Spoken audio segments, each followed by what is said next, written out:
देखिए green TV YouTube पर भी, बस सब्सक्राइब करें और बेल आइकन दबाएं।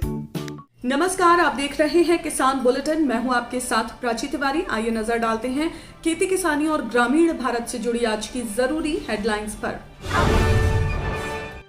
दिवाली पर किसानों को सरकार का तोहफा, अब भूमिहीन किसानों को मिलेगी खेती के लिए जमीन। सरकार ने की उत्तम बीज पोर्टल की शुरुआत, अब किसानों को प्रमाणित बीजों के लिए नहीं होगी कोई परेशानी। रजनीगंधा, मगही पान और सहजन की खेती को बढ़ावा देने के लिए बिहार सरकार किसानों को देगी सब्सिडी। जहां एक तरफ दिवाली पर बड़ी बड़ी कंपनियों से लेकर छोटी मोटी फैक्ट्रियों तक में कर्मचारियों को तोहफे बांटे जाते हैं, तो वहीं केवल किसान ही एकमात्र ऐसा कर्मचारी होता है जिसे दिवाली की भी छुट्टी नसीब नहीं होती। लेकिन इस बार राजस्थान सरकार ने राज्य के किसानों को तोहफा देने का फैसला किया है। जी हां, दरअसल राज्य की सरकार ने एक बड़ा फैसला लेते हुए अपने एक अभियान के तहत ऐसे लोगों को खेती के लिए जमीन देना शुरू किया है जिनके पास खेत नहीं था। अब ऐसे लोगों का भी राजस्व रिकॉर्ड में नाम दर्ज होगा ताकि ऐसे परिवारों का खेती से गुजर बसर हो सके। आपको बता दें कि सरकार ने 2363 भूमिहीन किसानों को 480 हेक्टेयर खेती योग्य जमीन आवंटित की है। ऐसा प्रशासन गांव के संग अभियान के तहत किया गया है।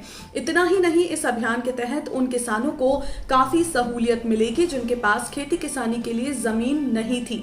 जानकारी के लिए आपको बता दें कि स्वामीनाथन आयोग ने भूमिहीन किसानों को जमीन देने की सिफारिश की हुई है, लेकिन ताज्जुब की बात यह है कि अब तक सरकार के पास ऐसे किसानों का कोई डेटा बैंक नहीं है। फिलहाल अशोक गहलोत सरकार ने इसकी शुरुआत करके दूसरे राज्यों को भी एक राह दिखाने की कोशिश की है। प्रदेश के राजस्व मंत्री हरीश चौधरी की माने तो इस अभियान के तहत भूमिहीन किसानों को कृषि भूमि आवंटन नियमों के अनुसार भूमि आवंटित की जा रही है।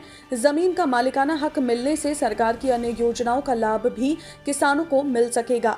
गौरतलब है कि योजना के तहत डूंगरपुर जिले में सबसे ज्यादा 2206 किसानों को 411 हेक्टेयर जमीन आवंटित की गई है।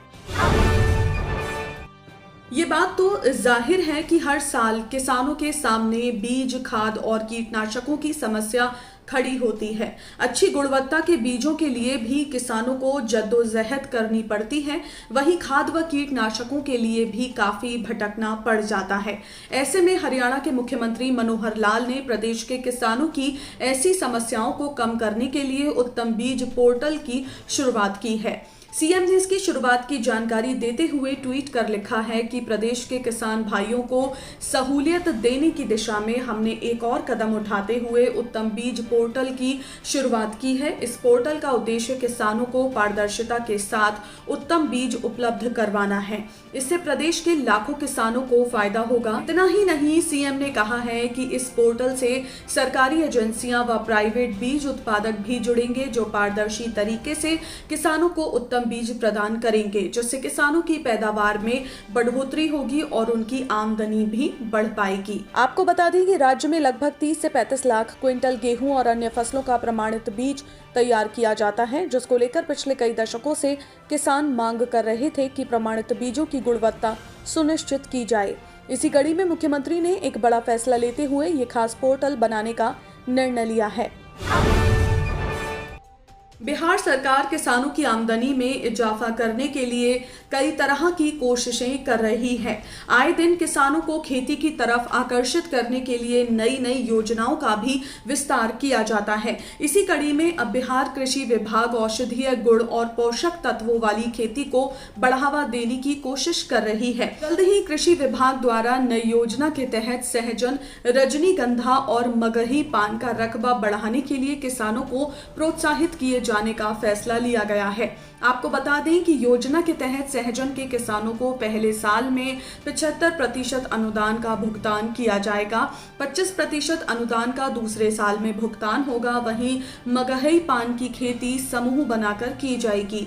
एक समूह में 100 किसान होंगे, यानी कि प्रति इकाई एक किसान को 300 वर्ग मीटर क्षेत्रफल का लाभ भी दिया जाएगा। रजनीगंधा के क्षेत्र विस्तार में इकाई का मानक 1.85 हेक्टेयर रखा गया है। इसकी खेती फरवरी मार्च में कराई जाएगी। बिहार सरकार प्रदेश में आम और लीची के बाग में अदरक, ओल और हल्दी की खेती को बढ़ावा देने के लिए भी किसानों को 38,000 रुपए तक का अनुदान दे रही है। आपको बता दें कि सरकार द्वारा ये सभी अनुदान एकीकृत उद्यानिक विकास योजना के तहत दिए जा रहे हैं। फिलहाल जरूरी बात यह है कि राज्य में अभी ये लाभ केवल भागलपुर के किसानों को दिया जाएगा।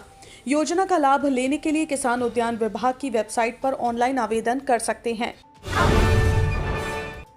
तो ये थी वो खबरें जिन्हें हमने आपको बताया विस्तार से। खबरें और भी हैं, तो आइए नजर डालते हैं बाकी की छोटी बड़ी अपडेट्स पर भी। महाराष्ट्र में बीड जिले को रेशम उद्योग में सबसे आगे माना जाता है। बढ़ते उत्पादन को देखते हुए अब बीड जिले की कृषि उपज मंडी समिति में रेशम खरीद कोष बाजार शुरू होने जा रहा है, जिसके बाद अब मराठवाड़ा और आसपास के जिलों के लगभग सभी रेशम उत्पादक किसान यहां आएंगे।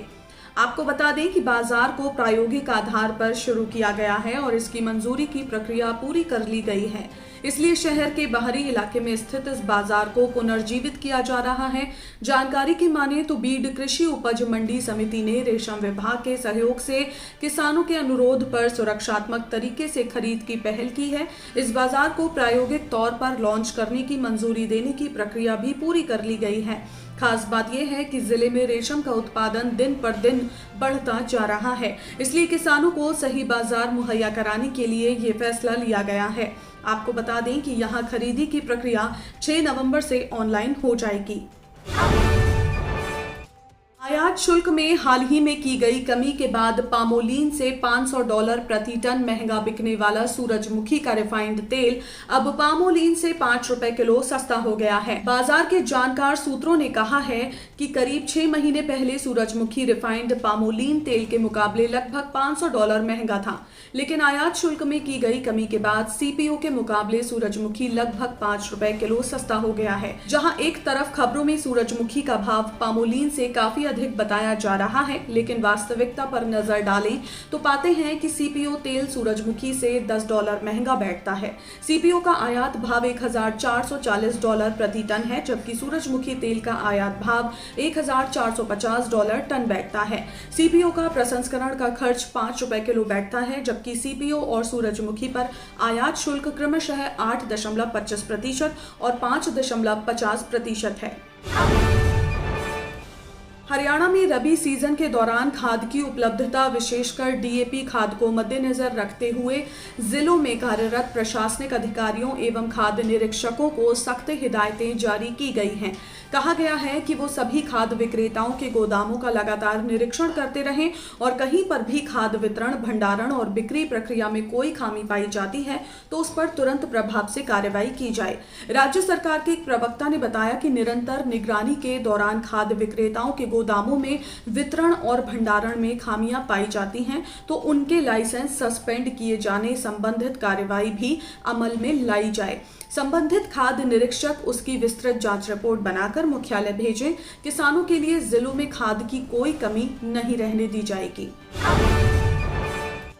तो आज के किसान बुलेटिन में फिलहाल इतना ही। आप स्वस्थ रहिए और अपना ध्यान जरूर रखिए। फिलहाल मुझे दीजिए इजाजत। नमस्कार। देखिए ग्रीन टीवी यूट्यूब पर भी, बस सब्सक्राइब करें और बेल आइकन दबाएं।